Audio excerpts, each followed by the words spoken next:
اعوذ باللہ من الشیطان الرجیم، بسم اللہ الرحمن الرحیم۔ خطبہ جمعہ بطرز سوال و جواب۔ خطبہ جمعہ فرمودہ 13 اکتوبر سن 2023 بمقام مسجد مبارک اسلام آباد، ٹلفرڈ، سرے، یو کے۔ سوال نمبر 1، حضور انور اید اللہ تعالیٰ بن نصر العزیز نے خطبہ کے عنوان کی بابت کیا بیان فرمایا؟ آپ اید اللہ نے فرمایا کہ حضرت صلی اللہ علیہ وسلم کی زندگی کے بعض واقعات جو بدر کے موقع پر یا اس کے فوری بعد کے تھے ان کا تذکرہ ہو رہا تھا۔ ان واقعات میں حضرت صلی اللہ علیہ وسلم کی حضرت عائشہ رضی اللہ عنہا سے شادی کا بھی ذکر ہے، اس لیے یہاں یہ بیان کر دیتا ہوں۔ سوال نمبر 2، حضور انور اید اللہ تعالیٰ بن نصر العزیز نے حضرت صلی اللہ علیہ وسلم کی حضرت عائشہ رضی اللہ عنہا سے شادی کی بابت کیا بیان فرمایا؟ آپ نے فرمایا کہ ام المومنین حضرت خدیجہ رضی اللہ عنہا کی وفات کے بعد ایک دن حضرت عثمان بن مظعون رضی اللہ عنہ کی بیوی خولہ بنت حکیم نے رسول اللہ صلی اللہ علیہ وسلم کی خدمت میں حاضر ہو کر عرض کیا کہ اللہ کے رسول، کیا آپ شادی نہیں کرنا چاہتے؟ آپ نے پوچھا کس سے؟ کہتی ہیں کہ اگر آپ صلی اللہ علیہ وسلم چاہیں تو کنواری سے بھی کر سکتے ہیں، اور آپ کا ارادہ بیوہ سے شادی کا ہو تو ایسا بھی ہو سکتا ہے۔ آپ صلی اللہ علیہ وسلم نے فرمایا کہ کنواری کون ہے؟ تو بتایا گیا کہ عائشہ بنت ابو بکر۔ پھر نبی صلی اللہ علیہ وسلم نے پوچھا کہ بیوہ کون ہے؟ عرض کی کہ وہ سودا بنت زمع ہے، وہ آپ صلی اللہ علیہ وسلم پر ایمان لا چکی ہیں اور آپ کی اتباع بھی اختیار کر چکی ہیں۔ رسول اللہ صلی اللہ علیہ وسلم نے حضرت خولہ رضی اللہ عنہا سے فرمایا کہ جاؤ اور ان دونوں کے گھر والوں سے میرے متعلق بات کرو۔ رسول اللہ صلی اللہ علیہ وسلم سے اجازت ملنے پر حضرت خولہ وہاں سے نکلیں اور پہلے حضرت ابو بکر صدیق رضی اللہ عنہ کے گھر حضرت عائشہ رضی اللہ عنہا کے رشتے کی بات کرنے کے لیے گئیں۔ گھر پر حضرت ابو بکر تو موجود نہیں تھے، البتہ ان کی اہلیہ حضرت ام رومان رضی اللہ عنہا موجود تھیں۔ حضرت خولہ نے ان سے بات کی اور مبارکباد پیش کرتے ہوئے کہنے لگیں کہ ام رومان، اللہ عز و جل نے آپ کو کتنی زبردست خیر و برکت سے نوازا ہے۔ انہوں نے پوچھا کہ وہ خیر و برکت کیا ہے؟ حضرت خولہ نے بتایا کہ مجھے رسول اللہ صلی اللہ علیہ وسلم نے حضرت عائشہ سے نکاح کا پیغام دے کر بھیجا ہے۔ ام رومان نے کہا کہ پھر ابو بکر کے آنے کا انتظار کرو۔ کچھ دیر انتظار کے بعد حضرت ابو بکر صدیق رضی اللہ عنہ گھر تشریف لے آئے تو حضرت خولہ نے ان سے بھی وہی کچھ کہتی ہیں جو ام رومان سے کہا تھا۔ حضرت ابو بکر صدیق رضی اللہ عنہ نے استفسار کیا کہ خولہ یہ تو بتاؤ کہ وہ خیر و برکت ہے کیا؟ حضرت خولہ نے بتایا کہ مجھے رسول اللہ صلی اللہ علیہ وسلم نے بھیجا ہے، میں آپ کی طرف سے عائشہ سے نکاح کا پیغام لے کر آئی ہوں۔ یہ سن کے حضرت ابو بکر صدیق رضی اللہ عنہ نے کہا کہ کیا عائشہ سے آپ صلی اللہ علیہ وسلم کا نکاح ٹھیک ہے؟ آپ کے بھائی کی بیٹی ہے۔ ان کو خیال آیا تو حضرت خولہ واپس گئیں اور رسول اللہ صلی اللہ علیہ وسلم کی خدمت میں حاضر ہو کر آپ کو حضرت ابو بکر صدیق کی یہ بات عرض کی تو رسول اللہ صلی اللہ علیہ وسلم نے فرمایا، واپس جا کے ان سے کہو میں اسلام میں تمہارا بھائی ہوں اور تم میرے بھائی ہو، تمہاری بیٹی سے میرا نکاح ہو سکتا ہے، شرعاً تو اس میں کوئی عذر نہیں ہے۔ چنانچہ حضرت خولہ رضی اللہ عنہ واپس گئیں اور حضرت ابو بکر رضی اللہ عنہ سے یہ بات کی۔ پھر انہوں نے حضرت خولہ سے کہا، میری طرف سے رسول اللہ صلی اللہ علیہ وسلم کو پیغام پہنچا دو۔ چنانچہ حضرت خولہ نے آپ صلی اللہ علیہ وسلم کو پیغام پہنچایا اور حضرت صلی اللہ علیہ وسلم نے حضرت عائشہ رضی اللہ عنہا سے شادی کی۔ یہ واقعہ مسند احمد بن حنبل میں درج ہے۔ حضور انور اید اللہ تعالیٰ بن نصر العزیز نے حضرت عائشہ رضی اللہ عنہا کی رخصتی اور عمر کی بابت حضرت مرزا بشیر احمد صاحب رضی اللہ عنہ کا کیا موقف بیان فرمایا؟ حضور نے فرمایا کہ حضرت مرزا بشیر احمد صاحب رضی اللہ عنہ نے حضرت عائشہ رضی اللہ عنہا کی رخصتی کی تفصیلات بیان کرتے ہوئے لکھا ہے کہ حضرت خدیجہ کی وفات کے بعد حضرت صلی اللہ علیہ وسلم نے عائشہ صدیقہ کے ساتھ شادی فرمائی تھی۔ یہ سن 90 کا 10واں سال اور شوال کا مہینہ تھا، اور اس وقت حضرت عائشہ رضی اللہ عنہا کی عمر جب رشتہ کیا تھا 7 سال کی تھی، مگر معلوم ہوتا ہے کہ ان کا نشو و نما اس وقت بھی غیر معمولی طور پر اچھا تھا، ورنہ کوئی وجہ نہیں تھی کہ خولہ بنت حکیم کو، جو ان کے نکاح کی محرک بنی تھیں، حضرت صلی اللہ علیہ وسلم کی شادی کے لیے ان کی طرف خیال جاتا۔ لیکن بہرحال ابھی تک وہ بالغ نہیں ہوئی تھیں، اس لیے اس وقت نکاح تو ہو گیا مگر رخصتانہ نہیں ہوا، اور وہ بدستور اپنے والدین کے پاس مقیم رہیں۔ لیکن اب ہجرت کے دوسرے سال جب کہ ان کی شادی پر 5 سال گزر چکے تھے، نکاح پہ، اور ان کی عمر 12 سال کی تھی، وہ بالغ ہو چکی تھیں، چنانچہ خود حضرت ابو بکر نے حضرت صلی اللہ علیہ وسلم کی خدمت میں حاضر ہو کر رخصتانہ کی تحریک کی، جس پر آپ نے مہر کی ادائیگی کا انتظام کیا، اور ماہ شوال سن 2 ہجری میں حضرت عائشہ رضی اللہ عنہا اپنے والدین کے گھر سے رخصت ہو کر حرم نبوی میں داخل ہو گئیں۔ یہ حضرت مرزا بشیر احمد صاحب رضی اللہ عنہ کی تحقیق ہے، لیکن بعض مورخین کے نزدیک اس سے زیادہ عمر بھی بیان کی جاتی ہے۔ شادی کے وقت حضرت عائشہ رضی اللہ عنہ کی والدہ مدینہ کے مضافات میں ایک جگہ السنہ نامی میں مقیم تھیں، چنانچہ انصار کی عورتوں نے وہاں جمع ہو کر حضرت عائشہ رضی اللہ عنہ کو رخصتانہ کے لیے آراستہ کیا، اور پھر حضرت صلی اللہ علیہ وسلم خود وہاں تشریف لے گئے، اور اس کے بعد حضرت عائشہ اپنے گھر سے رخصت ہو کر حرم نبوی میں داخل ہو گئیں۔ سوال نمبر 4، حضور انور ایدہ اللہ تعالیٰ بنصرہ العزیز نے حضرت عائشہ رضی اللہ عنہا کی کیا خصوصیات بیان فرمائیں؟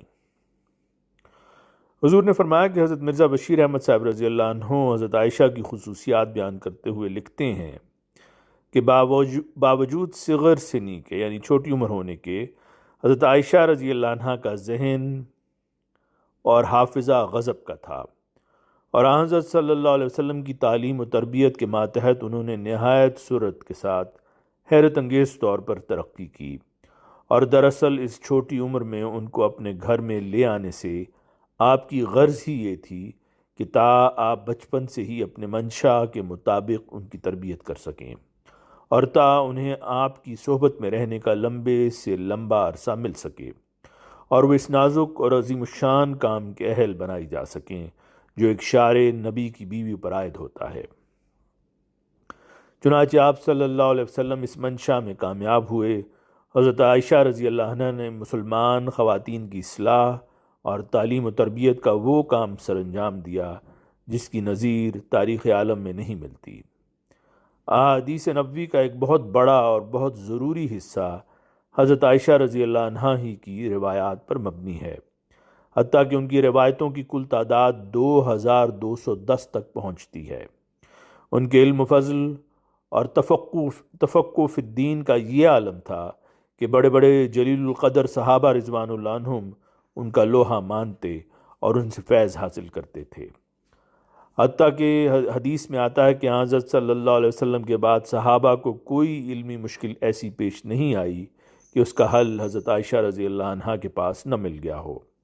اور عروہ بن زبیر کا قول ہے کہ میں نے کوئی شخص علم قرآن اور علم میراث اور علم حلال و حرام اور علم فقہ اور علم شعر اور علم طب اور علم حدیث عرب اور علم انساب میں عائشہ سے زیادہ عالم نہیں دیکھا۔ زہد و قناعت میں ان کا یہ مرتبہ تھا کہ ایک دفعہ ان کے پاس کہیں سے 1,00,000 درہم آئے، انہوں نے شام ہونے سے پہلے سب خیرات کر دیے، حالانکہ گھر میں شام کے کھانے تک کے لیے کچھ نہیں تھا۔ انہی اوصاف حمیدہ کی وجہ سے جن کی جھلک حضرت صلی اللہ علیہ وسلم کے زمانہ میں ہی نظر آنے لگ گئی تھی، آپ صلی اللہ علیہ وسلم انہیں خاص طور پر عزیز رکھتے تھے۔ ایک دفعہ فرمایا کہ حضرت صلی اللہ علیہ وسلم نے کہ مردوں میں تو بہت لوگ کامل گزرے ہیں، لیکن عورتوں میں کاملات بہت کم ہوئی ہیں۔ پھر آپ نے آسیہ اہلیہ فرعون اور مریم بنت عمران کا نام لیا، اور پھر فرمایا کہ عائشہ کو عورتوں پر وہ درجہ حاصل ہے جو عرب کے بہترین کھانے سرید کو دوسرے کھانوں پر ہوتا ہے۔ ایک دفعہ بعض دوسری ازواج مطہرات نے کسی اہلی امر میں حضرت عائشہ رضی اللہ عنہا کے متعلق حضرت صلی اللہ علیہ وسلم سے کوئی بات کہی، مگر آپ خاموش رہے۔ لیکن جب اصرار کے ساتھ کہا گیا تو آپ صلی اللہ علیہ وسلم نے فرمایا، میں تمہاری ان شکایتوں کا کیا کروں؟ میں تو یہ جانتا ہوں کہ کبھی کسی بیوی کے لحاف میں مجھ پر میرے خدا کی وحی نازل نہیں ہوئی، مگر عائشہ کے لحاف میں وہ ہمیشہ نازل ہوتی ہے۔ اللہ اللہ، کیا ہی مقدس وہ بیوی تھی جس سے یہ خصوصیت حاصل ہوئی، اور کیا ہی مقدس وہ خاوند تھا جس کی اہلی محبت کا معیار بھی تقدس و طہارت کے سوا کچھ نہیں تھا۔ احادیث میں یہ ذکر بھی آتا ہے کہ آخری ایام میں حضرت سودا بنت زمع رضی اللہ عنہا نے اپنی باری حضرت عائشہ رضی اللہ عنہ کو دے دی تھی، اور اس طرح حضرت عائشہ کو حضرت صلی اللہ علیہ وسلم کی صحبت سے مستفیض ہونے کا دوہرا موقع میسر آ گیا تھا۔ چونکہ حضرت صلی اللہ علیہ وسلم کو حضرت عائشہ کی تعلیم و تربیت کا خاص خیال تھا، اور وہ اپنی عمر اور حالات کے لحاظ سے اس قابل تھیں کہ ان پر خاص توجہ صرف کی جاوے، اس لیے حضرت صلی اللہ علیہ وسلم نے باری کے متعلق سودا کی تجویز منظور فرما لی، مگر اس کے بعد بھی آپ حضرت سودا رضی اللہ عنہا کے پاس باقاعدہ تشریف لے جایا کرتے تھے اور دوسری بیویوں کی طرح ان کی دلداری اور آرام کا خیال رکھتے تھے۔ حضرت عائشہ رضی اللہ عنہا کے خواندہ ہونے کے متعلق اختلاف ہے، پڑھے لکھے ہونے کے بارے میں، مگر بخاری کی ایک روایت سے پتہ لگتا ہے کہ ان کے پاس ایک نسخہ قرآن شریف کا لکھا ہوا موجود تھا، جس پر سے انہوں نے ایک عراقی مسلمان کو بعض آیات خود املا کرائی تھیں، جس سے یہ ثابت ہوتا ہے کہ وہ کم از کم خواندہ ضرور تھیں، اور اغلب ہے کہ انہوں نے اپنے رخصتانہ کے بعد ہی لکھنا سیکھا تھا۔ لیکن جیسا کہ بعض مورخین نے تصریح کی ہے، وہ غالباً لکھنا نہیں جانتی تھیں۔ حضرت عائشہ رضی اللہ عنہا حضرت صلی اللہ علیہ وسلم کی وفات کے بعد کم و بیش 48 سال زندہ رہیں، اور 58 ہجری کے ماہ رمضان میں اپنے محبوب حقیقی سے جا ملیں۔ اس وقت ان کی عمر قریباً 68 سال کی تھی۔ سوال نمبر 5، حضور انور اید اللہ تعالیٰ بن نصر العزیز نے بنت رسول حضرت زینب کی مدینہ ہجرت کی بابت کیا تفصیل فرمائی؟ حضور نے فرمایا کہ ایک واقعہ جو حضرت صلی اللہ علیہ وسلم کی زندگی میں بدر کے فوری بعد ہوا، وہ آپ صلی اللہ علیہ وسلم کی بیٹی حضرت زینب رضی اللہ عنہا کا ہے، جو مکے میں تھیں، اور پھر وہ مدینہ تشریف لائیں۔ حضرت صلی اللہ علیہ وسلم کے داماد ابو العاص بن ربی بھی غزوہ بدر میں مسلمانوں کے ہاتھ قید ہوئے۔ ان کی بیوی حضرت زینب مکے میں تھیں۔ انہوں نے وہ ہار اپنے شوہر کے فدیہ میں بھیجا جو ان کی والدہ حضرت خدیجہ رضی اللہ عنہا نے ان کی شادی کے موقع پر بیٹی کو پہنایا تھا۔ یہ فدیہ لے کر آنے والا ابو العاص کا بھائی عمر بن ربی تھا۔ حضرت صلی اللہ علیہ وسلم نے جب یہ ہار دیکھا تو آپ بہت زیادہ دلگیر اور آپ دیدہ ہو گئے۔ پھر آپ نے صحابہ رضوان اللہ عنہم سے فرمایا، اگر تم مناسب سمجھو تو زینب کے قیدی کو رہا کر دو اور اس کا یہ ہار بھی واپس کر دو۔ صحابہ نے عرض کیا، ضرور یا رسول اللہ۔ چنانچہ ابو العاص کو رہا کر دیا گیا۔ حضرت زینب کا ہار بھی لوٹا دیا گیا، مگر حضرت صلی اللہ علیہ وسلم نے ابو العاص کو اس شرط پر رہا کیا کہ مکہ جاتے ہی وہ حضرت زینب کو اجازت دیں گے کہ وہ مدینہ کو ہجرت کر سکیں۔ ابن اسحاق کا بیان ہے کہ رہائی کے بعد ابو العاص جب مکہ پہنچا تو رسول اللہ صلی اللہ علیہ وسلم نے زید بن حارثہ اور ایک انصاری کو بھیجا کہ تم بطن یاجج میں ٹھہرو۔ بطن یاجج مکے سے 8 میل کے فاصلے پر ایک مقام ہے۔ مقام ہے، یہاں تک کہ زینب تمہارے پاس سے گزرے تو تم اس کے ساتھ ہو جاؤ اور اسے میرے پاس لے آؤ۔ چنانچہ وہ فوراً روانہ ہو گئے۔ یہ واقعہ غزوہ بدر کے قریباً 1 ماہ بعد رونما ہوا۔ ابو العاص نے مکے پہنچ کر حضرت زینب رضی اللہ عنہ کو آپ کے پاس جانے کی اجازت دے دی تو وہ زاد راہ تیار کرنے لگیں۔ حضرت زینب بیان کرتی ہیں کہ میں زاد سفر کی تیاری میں مصروف تھی کہ ہند بنت عتبہ نے مجھے کہا، اے بنت محمد، مجھے معلوم ہوا ہے کہ تو اپنے والد کے پاس جانا چاہتی ہے، تو میں نے اسے اطلاع دیتے ہوئے ٹال دیا۔ یہ سن کر اس نے کہا، اے بنت ایسا وطیرہ اختیار نہ کر۔ اگر تمہیں سامان کی ضرورت ہے جو سفر میں تمہارے کام آئے، یا مال کی ضرورت ہے جس کے ذریعہ سے تو اپنے باپ کے پاس پہنچ جائے، تو میرے پاس تیری ضرورت کا سارا سامان موجود ہے، مجھ سے انقباض نہ رکھو۔ ابن اسحاق نے بیان کیا ہے کہ حضرت زینب نے سفر کی تیاری کی، اور جب وہ اپنے سفر کی تیاری سے فارغ ہو گئیں تو ابو العاص کے بھائی کنانہ بن ربیع نے سواری پیش کی۔ آپ سوار ہو گئیں اور کنانہ نے اپنی کمان اور ترکش ساتھ لے لیا اور ان کو دن کی روشنی میں اس حال میں لے کر چل پڑا کہ حضرت زینب اپنے ہودج میں تھیں۔ قریش میں یہ بات جب موضوع بحث بنی تو وہ ان کی تلاش میں چل پڑے اور چلتے چلتے ذی طوا میں ان کو پا لیا۔ ذی طوا بھی مکہ کی ایک مشہور وادی ہے اور مسجد حرام سے نصف میل کے فاصلے پر ہے۔ بہرحال سب سے پہلے ان کی طرف حبار بن اسود فہری آیا اور اس نے نیزے سے سواری کو ڈرا دیا، اور حضرت زینب رضی اللہ عنہ جو کہ حاملہ تھیں ان کا حمل ضائع ہو گیا، اور ان کا دیور تیر نکال کر بیٹھ گیا اور اعلان کر دیا، جو میرے قریب آئے گا ان تیروں کا نشانہ بنے گا۔ ایک روایت میں یہ بھی آتا ہے کہ حبار نے سواری کو نیزہ چبویا تو اس سے حضرت زینب رضی اللہ عنہ ایک پتھر پر گر گئیں جبکہ وہ حاملہ تھیں۔ اس طرح ان کا حمل ساقط ہو گیا۔ بہرحال یہ واقعات دیکھ کے لوگ ان کے پاس سے لوٹ آئے۔ پھر ابو سفیان اور رؤسائے قریش آئے اور اس کو کہا کہ جوان، تیر مت چلا حتیٰ کہ ہم تم سے بات چیت کر لیں۔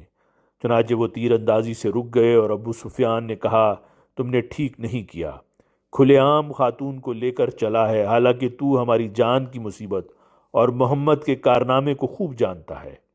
جب تو محمد صلی اللہ علیہ وسلم کی بیٹی کو اعلانیہ اور کھلے عام لے جائے گا تو لوگ سمجھیں گے یہ ہماری ذلت اور رسوائی کا موجب ہے اور ہماری کمزوری اور ناتوانی کا باعث ہے۔ کہنے لگا کہ مجھے ایک زندگی کی قسم، ہم اس کو روکنے کی قطعاً کوئی ضرورت نہیں اور اس کے خلاف کوئی جوش اور جذبہ بھی نہیں، لیکن اچھی صورت یہ ہے کہ تم اس کو واپس لے چلو۔ جب حالات بہتر اور پرسکون ہو جائیں اور لوگ سمجھیں کہ ہم نے اس کو واپس لوٹا لیا ہے تو اس کو چپکے سے اس کے باپ کے پاس لے جاؤ۔ پھر کنانہ نے اس منصوبے پر عمل کیا۔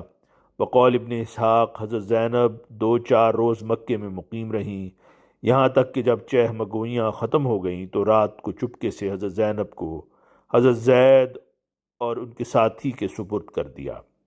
وہ حضرت زینب کو رسول اللہ صلی اللہ علیہ وسلم کے ہاں رات کی تاریکی میں لے آئے۔ رسول اللہ صلی اللہ علیہ وسلم نے فرمایا کرتے تھے کہ میری سب بیٹیوں سے زینب افضل ہے کہ اس کو میری وجہ سے تکلیف پہنچی۔